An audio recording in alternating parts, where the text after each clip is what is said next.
आज मैं आपको एक मज़ेदार कहानी सुनाने जा रही हूँ। बहुत पुरानी बात है। एक गुरु और एक शिष्य थे। वे दोनों बनारस में रहते थे। एक दिन किसी कार से उज्जैन जा रहे थे। उज्जैन जाते जाते उन्हें रास्ते में ही रात हो गई। चारों ओर घना जंगल था और अंधेरी रात थी।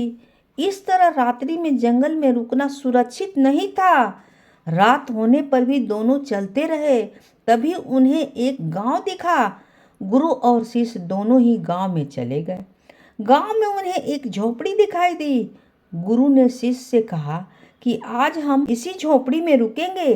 गुरु और शिष्य दोनों झोपड़ी में गए और झोपड़ी का दरवाजा खटखटाया। झोपड़ी से एक गरीब आदमी बाहर आया और गुरु उस व्यक्ति से बोले, हम दोनों बहुत दूर से आ रहे हैं और रात्रि अधिक हो गई है। जंगल में रहना खतरे से खाली नहीं है, इसलिए हम रात्रि में यहाँ रुकना चाहते हैं। वह व्यक्तिगत गरीब अवश्य था, किंतु दिल से बहुत नेक इंसान था। उसने सम्मानपूर्वक गुरु और शिष्य को झोपड़ी के अंदर बुलाया और उन्हें स्वादिष्ट भोजन करवाया और रात्रि के सोने के लिए बिस्तर भी लगवा दिए। भोजन करने के बाद गुरुजी ने उस गरीब व्यक्ति से पूछा, तुम्हारा घर तो बहुत छोटा है, किंतु दिल से बहुत धनवान हो।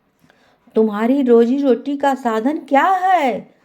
उस गरीब व्यक्ति ने गुरु के मुंह से अपनी प्रशंसा के लिए धन्यवाद दिया और बोला, मेरे पास इस गांव में सबसे अधिक जमीन है, किंतु वह जमीन बंजर है, जिस पर किसी भी प्रकार की खेती संभव नहीं है। इसलिए मैंने अपनी रोजी रोटी पालन के लिए एक भैंस रखी है। उसी भैंस का दूध और घी बेचकर मैं अपना रोजी रोटी चलाता हूँ। उस व्यक्ति की बात गुरुजी को कुछ अजीब सी लगी, किंतु वो कुछ नहीं बोले और सोने चले गए।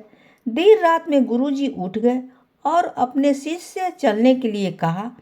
दोनों गरीब व्यक्ति को बिना बताए घर से निकल गए और जाते जाते गुरुजी उसकी भैंस को अपने साथ ले गए। अपने गुरु का यह आचरण शिष्य को अच्छा नहीं लगा और वह बोला, गुरुजी, इस गरीब व्यक्ति के पास रोजी रोटी का यही एकमात्र साधन है और अगर हम इसे ले गए तो वह इस व्यक्ति को रोजी रोटी कैसे चलेगा? अपने शिष्य की ऐसी बातें सुनकर गुरुजी मंद मंद मुस्कुराए और शिष्य से बोले, आज से ठीक 10 वर्ष बाद तुम इसी स्थान पर आना और इसी व्यक्ति से फिर मुलाकात करना। भोर होने के पहले ही गुरु और शिष्य भैंस लेकर उसी गांव से बाहर निकल गए। धीरे धीरे कई वर्ष बीत गए। 10 वर्ष बीतने के बाद चेले को गुरु जी की बात याद आई कि उसे फिर से गरीब व्यक्ति के घर जाना है। शिष्य फिर से उसी गांव में गया। गांव जाते ही उसने देखा कि जिस स्थान पर झोपड़ी थी, ठीक उसी स्थान पर एक आलीशान मकान बना हुआ है। यह देखकर उसे बड़ा आश्चर्य हुआ। शिष्य मकान मालिक से मिलना चाहता था। जैसे ही शिष्य मकान मालिक के पास गया, उसने उसी गरीब व्यक्ति को देखा, किंतु इस बार गरीब व्यक्ति बहुत अच्छे कपड़े पहने हुए था और देखने में बहुत ही संपन्न प्रतीक हो रहा था। शिष्य उसी व्यक्ति के पास पहुंचा और बोला, क्या आपने मुझे पहचाना? मैं वही बालक हूँ जो आज से 10 वर्ष पहले रात्रि हो जाने के कारण अपने गुरुजी के साथ आपके घर में रुका था। वो व्यक्ति झट से शिष्य की बातें सुनकर उसे पहचान गया और बोला, हाँ हाँ, मुझे बहुत अच्छे से याद है।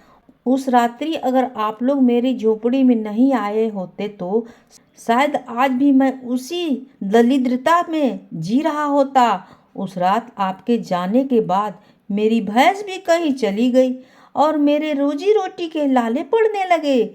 मैंने अपनी बंजर जमीन पर बहुत ही कड़ी मेहनत किया, उस जमीन को उपजाऊ बना लिया और अब उस बंजर जमीन पर मेरी हरी भरी फसलें लहलहा रही हैं। इसी जमीन के बदौलत मैं आज इस गांव का सबसे संपन्न किसान बन गया हूँ।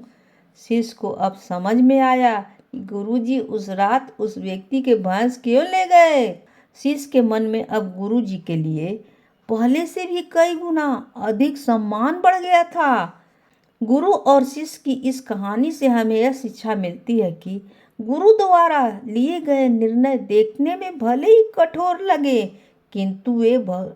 किंतु वो लोगों की भलाई के लिए उठाए जाते हैं। कहानी होती है समाप्त।